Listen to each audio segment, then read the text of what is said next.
Hey man, my brothers, back again. I just want to ramble a little bit about something that I did earlier today, or earlier Sunday. But now I know the reason why I had to give up being on pro-black panels with pro-black women. It's because the stuff does not stop. The blame game does not stop. It's the same stuff. To say that pro-black women are different from average women and educated women or any people of that ilk, man, they all sound the same. The same stuff. The exact same stuff. I don't care whether they're 100 octanes like Cheyenne Bryant or to go all the way down to Keisha on a corner. They all sound the same. They're all the same complaints. Black men abuse black women. We SA them. We sexually assault them. We grape them. I did say grape, like the fruit. We financially abuse them. We verbally abuse them. We emotionally abuse them. The same stuff. Same stuff I hear from Cornbread Tube, right? By black women that have master's degrees. The exact same stuff. Now, these black women are supposed to be enlightened and in touch with their emotional core and be emotionally mature and actually bring reason into their thoughts and their actions and their words. I got one word for you. I borrowed from Obsidian. It's called bunk. And the reason I'm saying bunk is because I don't want to cuss on this one. Trying to get cussing out of my stream is because YouTube frowns upon it. I'm tired of YouTube taking my money, taking my subscribers, and amongst other things that they do when you use certain words. So I'm trying to, bear with me, I'm trying to get certain things out of my vocabulary when I do live streams. I want to be more raw, and that may happen if I really feel the need, but I'm trying to calm down it. But the thing is, to get back to what I was saying, man, that's why I gave up the pro-black space, is because everything that they said could have come out of an intersectional feminist. Everything. Black men don't take care of their kids. Black men abandon their families. Black men leave their women. Every single one of them, man. I couldn't count them. None of them were raised in a two-parent household. Their mothers wasn't raised in two-parent households. Sometimes their grandmothers were not raised in two-parent households. And what was the reason? All these men, all the way down the line, going back as far as they could mention, abandoned their families. And that rhetoric has been around since the 50s, not the 60s, the 50s. That black men walk out and abandon their families, or black men have multiple children by multiple women, because they tried that one. And shout out to my brothers on the panel. That's how come I know that some of this information is bleeding through, because they were challenged, not as much as they should have been, because in the pro-black arena, it's a gynocracy, and they fastidiously protect the women. Because the first half of the discussion was supposed to be black men's complaints about black women and what black women could do better to make the relationship between black men and black women better. That lasted for all about 5 minutes, and it became a one-note beef fest about what black men didn't do. The brothers couldn't get a word in edgewise. Basically, the women were playing offense and men were playing defense. Because every time we said what women should do, there was 10 things that said that black men didn't do. So I thought they were going by the women's chart first, but they weren't. They were asking the men what women could do to make things better. And the only thing the women could say is what black men haven't done, or what black men were currently doing. Even though you're bringing up stats, like one stat, a common theme that was going on is that how black men sexually abuse black women, especially when they're young. They're underage children, they're teenage children, the women, yada, yada, yada. Now, how many black women were actually abused at a young age, yada, yada, yada, right? And we bring up the stats that reported, we can't go by unreported because that's one thing they mentioned. We go by unreported, that the stats that was unreported, that was reported, was like less than 7%. Less than 7% of black men were actually doing negative things to black women. And the first thing the black woman said is, well, in the black family, we keep that stuff a secret. That means women are complicit in their own abuse. Complicit. That means mama and auntie and grandma are all hiding it. Now, they could go to the police because it's illegal. They could have men locked up because it's illegal, but they're hiding it. So why are they protecting these men if men are actually doing all this damage to all these women? First thing we asked them, didn't have an answer. So women are going to be complicit in looking the other way. When stuff happens, then how are we going to fix this? And then when you come 5 years later, 10 years later, and you bring that into your relationship, I'm this way toward men, I'm protective, and I'm guarded of men is because what happened to me. And the first thing if that happened to a man, happened to a boy, and they came up and they're guarded in their 20s, even in their 30s, and some of these chicks were in their 50s, okay? They'll tell us to go take therapy and work on that. You see them taking therapy and working on that? No. And blaming the man that you're currently with for what happened to you when you were 13 or 12 or 9, that you won't admit, that your whole family ignores it, like that it happened. But that's the same thing that the feminists say. That's the same thing that the divestors say. That's the same thing that the hood rats say. They're black women, and when I say all of them think the same way, they all think the same way, no matter what class that they're in. All of them. They all believe and drink the same color Kool-Aid with the same amount of sugar in it. All of them. And these are, now the thing is, I went there because of, I'm not going to say it, because of my brother's reputation, because I'm going to take his name out. I know it's slipped in there. Because of the brother's reputation, my respect for him. The thing is, I walked into it, man, it ain't no different. It ain't no different. And the brother was saying that we need to find a way to fix the community. Ain't no fixing this community. It's dead because it will need a proper environment to fix itself in. A prosperous, proper environment, a healthy environment in the United States so that the family could fix itself. None of that is coming. In fact, it's going to be under more stress. And the men will be less likely to actually help fix it because they won't be, number one, they won't be able to afford to do it. And number two, there's more options for these men. They can pick other women, Latina, Asian, whatever, right? Sometimes even white, because poor whites are looking to brothers to pair up with. As these white boys take themselves out with drugs and suicide and all this kind of crap. So now we have excess of white women. So that's how come I don't go into pro-black circles anymore, because I know what it is. So I had hoped that maybe, since this is a enlightened space, and with the brothers that were on there and the people that were surrounded there are supposed to be enlightened emotionally, spiritually, all that kind of stuff, and they weren't. I'm sorry, they weren't. They said it's the exact same crap that everybody else says, and when you brought out facts and you brought out statistics, they wouldn't accept them because they didn't feel that way.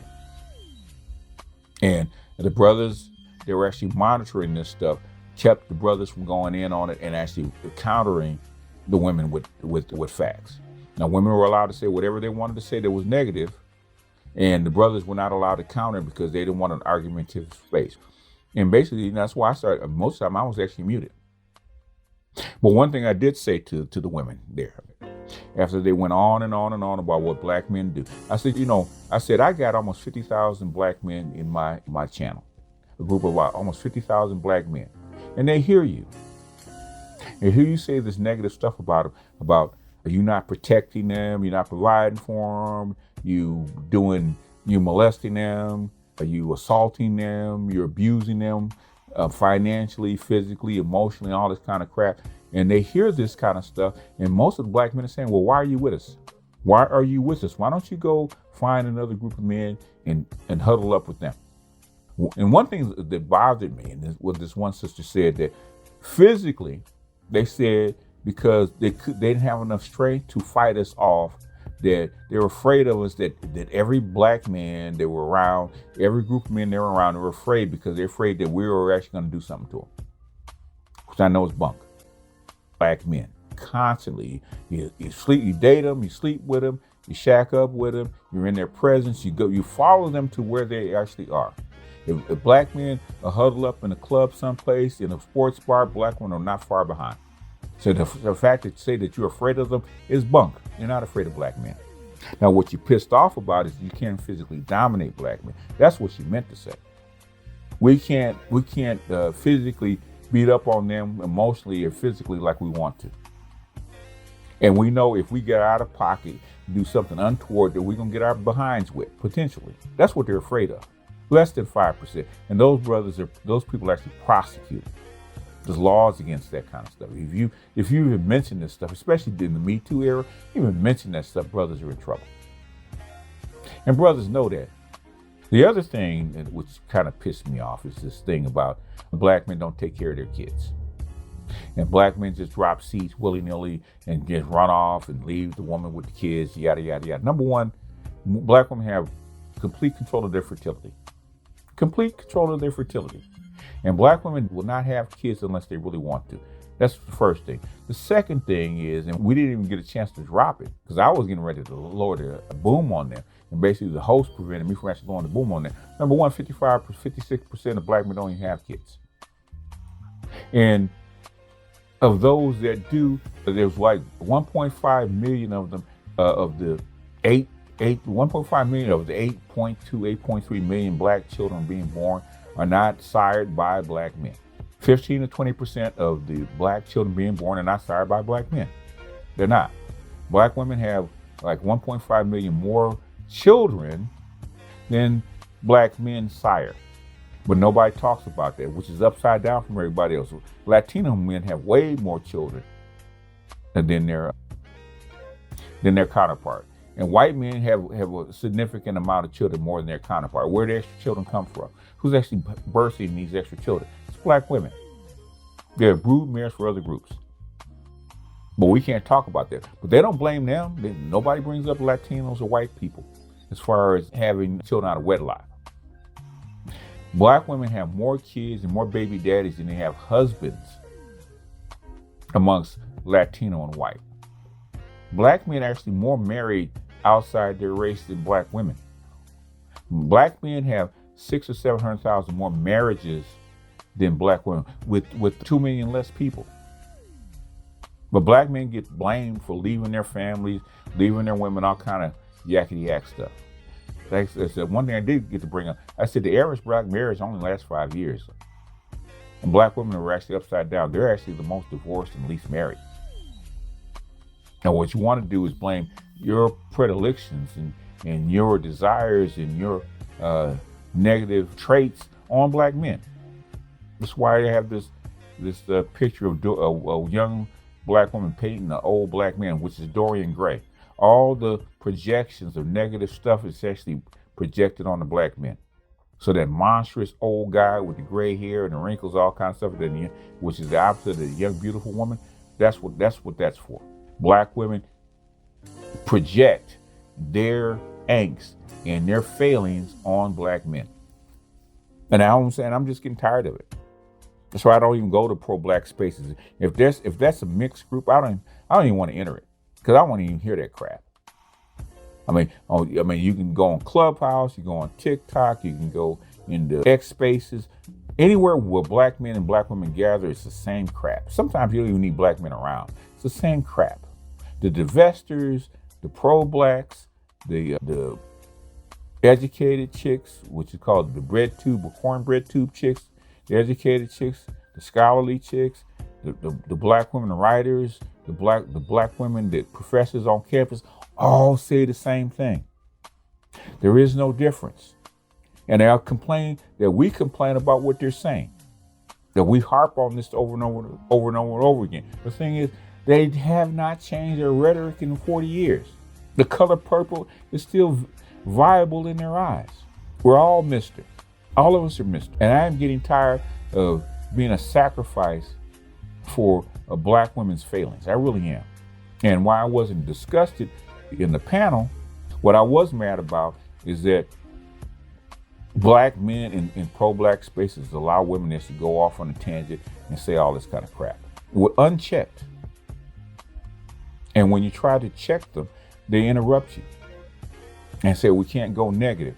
Now, these chicks can spew all kind of negative stats and throw all kinds of convictions at us willy-nilly the way they want, and nobody says anything. And the first thing they say, well, black men need to buck up and man up and come in and force these women to change. Where they agree. I said, two people come together in marriage or partnership. It's a contract, okay? You do something, I do something. We'll do now. As a boomer, I wanted what my mother and father had. Okay? My father did not teach my mother how to be a wife. They came together. He did his part. And what he did, she did her part. And what she did, and the family works. No matter what they were talking about or how they felt about each other.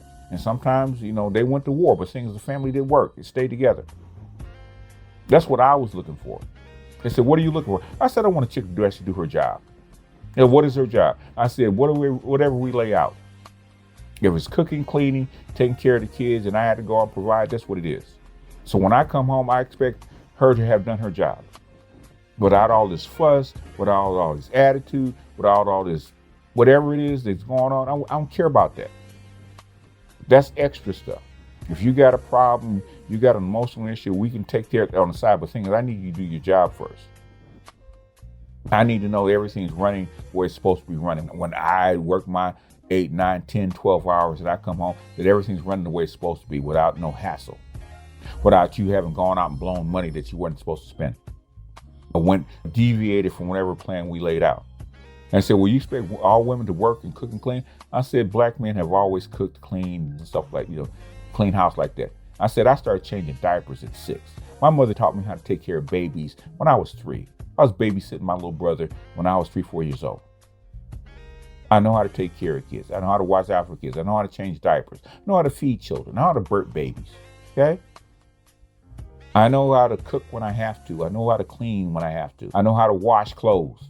My mother taught us that. I know how to iron clothes. The first thing she did was teach us how to wash and iron.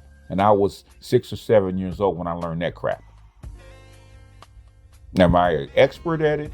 No, because I don't keep up with the practice. Can I wash clothes and fold clothes and all that kind of crap? That's simple. And now with YouTube and all this other kind of stuff, cooking is not that big a deal. With the utensils that we have out now, cooking takes minutes. Basically an hour in an air fryer, you can cook a whole family meal with an hour in an air fryer. And a few recipes. It ain't that hard. It's just chicks don't want to do it. They want to live their best life. I don't want to go out, when I came up, we didn't go dining every week. That was every other week. That was every other week on payday. We actually went out to eat. There's other things we can do besides go to a club or something like this, especially if you're married with kids. Kids take more time than they take money. How do I know? I have to do that with my grandson. And basically, my grandson stays busy. We do a lot for my grandson. He's in a lot of activities, and there's a lot of people helping him stay in those activities. So basically, he is living a so-called upper middle class lifestyle with his activities. Thank God for the gynocracy in one sense that they don't charge for what they do for him. Most of the stuff he gets is free. So he is living an upper class lifestyle as far as activities that they would take hundreds of thousands of dollars to actually afford him. Basically, most of the stuff that as far as education I can do, I can damn near give him a college education. If he wanted to put forth the effort. Damn near give him a college education as a kid, if I really wanted to. So he's got a lot going for him as far as that's concerned. So we know how to take care of children. We know how to cook. We know how to clean. We know how to do all that kind of crap. So all that angst about what you gonna do, what you ain't gonna do, most black men don't require their women to stay home and do all the cooking and cleaning in the first place. In fact, that's the first thing the white feminists said about black men. Black men are far more egalitarian about household chores and money, all that kind of crap. They are. Always have been. White women know that. Black women complain about it.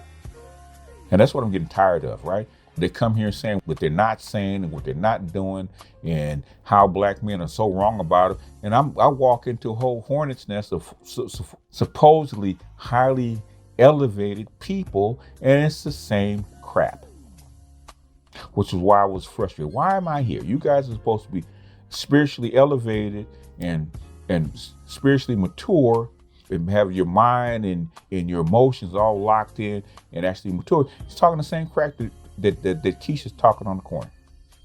Didn't make sense to me. And I have to say the brothers on the panels came up and actually countered some of that stuff when they could. But like I said, in the pro-black space, you're not going to be able to actually really go at it back and forth with the sisters. They don't want you to cow the sisters. They want the sisters to actually speak their mind, say what they feel, even though the 90% of that stuff is wrong. That they won't admit that it's wrong. The things that need to be right is wrong. And I, for one, am tired of this crap. I don't want to be a party and parcel to this stuff anymore. That's like I'm still in my little sector, man. I don't even go over there. I don't even go on panels like that because I know what's going to happen. And then the host is going to basically be up and basically simp out for these chicks. That's why most pro-blacks I run off, because I know what's going to happen. And I point out, and you be simping for these chicks, and you know the truth. You know the truth, straight up know the truth, and you're still simping for them. I don't want to hear it. And I heard it too much. I've been in too many places or heard this for too long. I heard this crap for 40 years. 40 years I've heard this. And all the stats and statistics and talks and the end, like Mr. Z, the internet will expose us all. Everything's backed up. There's nothing to talk about anymore. Our thing is either you're going to get on our program or you're not. If you're not, basically go find you another man.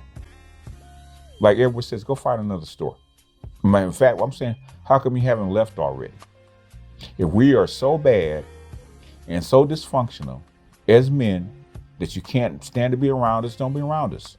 We're not begging you to be around us. In fact, half the time we're trying to run away from you.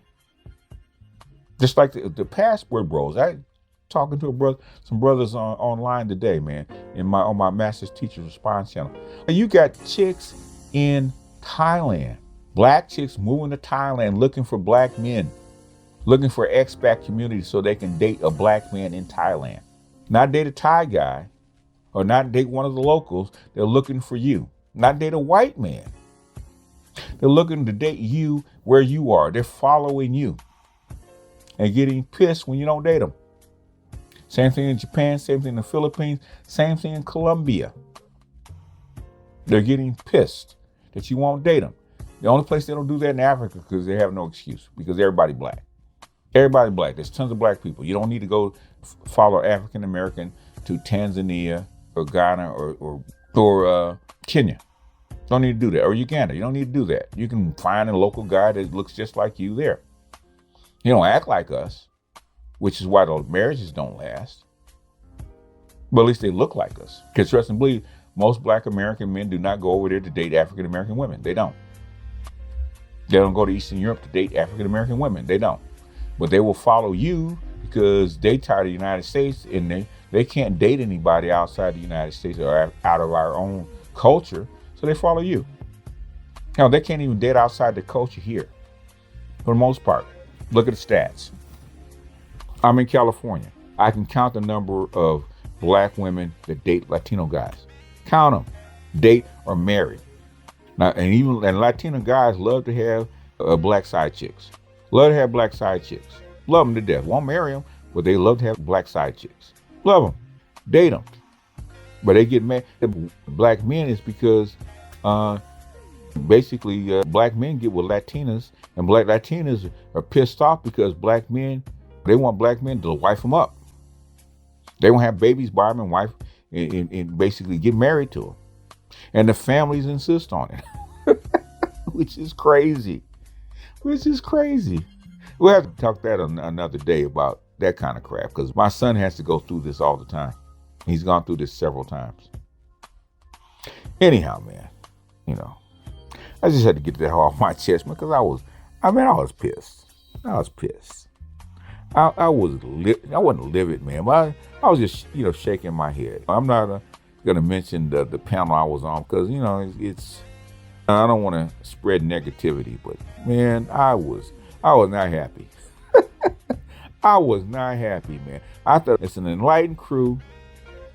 They come highly recommended. I know the brothers that are running it, and we might get down and talk some real turkey about some real solutions. Never happened. Never happened. Half the stuff that the black women said they wanted, they don't really want. I mean, there's one sister, and I'll close with this, said they wanted 100% honesty out of black men. That was one of her requests. And we let her talk about polyamory and all that kind of stuff. And I asked sister, I said, sister, come on. I said, do black women really want 100% honesty? Do they really want black men to stop lying to them or making them believe something that may or may not be true? And she says, I think so. And she asked me for my opinion. I said, what I have experienced, and I've been with a lot of women, a lot of black women especially, they don't want the truth. There was a psychologist, I might put it out front if I can find it, where she was telling a black activist back in the 60s to lie to me. She said, you lie to your boss, lie to me, make me feel good. And that's most black women. They don't want the truth. They want you to make them feel good. They want to experience of positive emotion, no matter what you say to them. And basically telling them the truth is not going to give them that. They're not mature enough emotionally to accept the truth. A white woman said that about why white women. They're not mature enough to accept the unvarnished truth. It doesn't work that way. And then when they're retort, me and the other brother, my mentor, we said, we're going to mute up. We started laughing about this hogwash about them wanting 100% truth. Hogwash. I'm not going to say the BS word because I'm trying to keep this clean. Hogwash. Pig slop hogwash. That's how bad it was. And this is what we have to put up from an enlightened space, not a ghetto space, not a feminist space, a pro-black, not just a regular pro-black, an enlightened pro-black space. We still got the same crap. All I'm saying about the black community, especially with the stuff it has to go through, it's pretty much washed, man. You're not going to fix this. You either put up with the stuff that goes on until it starts to fall apart, which is decaying rapidly, or you find another option. I would say find another option. I would say make yourself happy first. Forget about saving the so-called community. Make yourself happy first. And then if you can do a favor to the community and help people out, then do that. The thing is, man, don't try to save this thing, man. This ship has got so many holes in it and the seas are getting rough. The ship is going to go down and you can't save it. Anyhow, man, that's all I got for this one. Be just out and I'll see you guys on the next one. Peace.